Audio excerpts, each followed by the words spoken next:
Quando a gente pensa em ídolos do futebol, o nome que vem à cabeça é sempre o de um jogador, certo? Bom, hoje vamos falar da grande exceção a essa regra, a história de Pierluigi Collina, o único árbitro que virou uma lenda no mesmo nível dos craques que ele comandava em campo.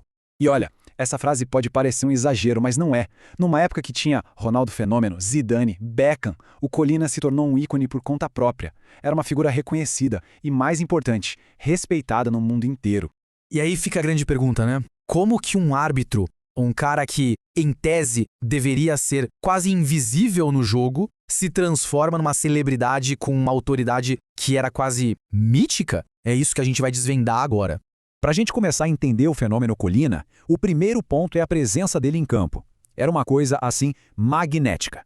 Era simplesmente impossível ignorar aquele visual. Aquele olhar azul, super intenso, parecia que lia a alma dos jogadores. E num esporte que vive no limite da tensão, essa aparência imponente já era o primeiro jeito dele de controlar o jogo, antes mesmo de usar o apito.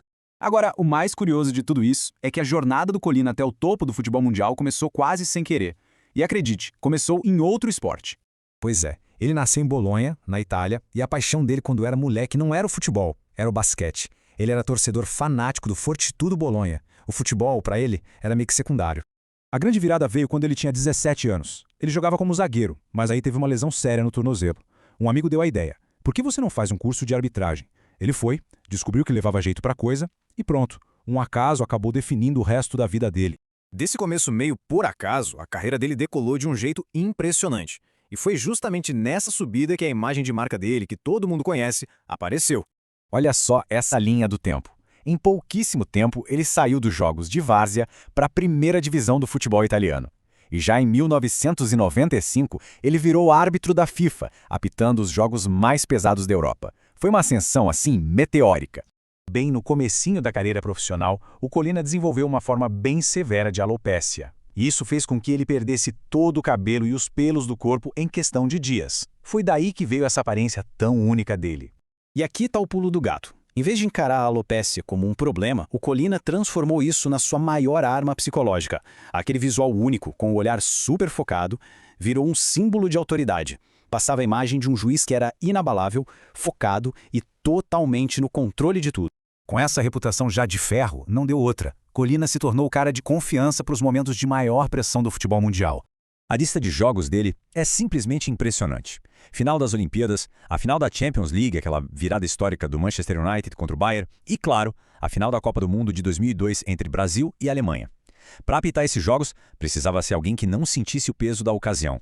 E esse alguém era sempre ele, Pierluigi Collina. Seis anos seguidos eleito o melhor árbitro do mundo.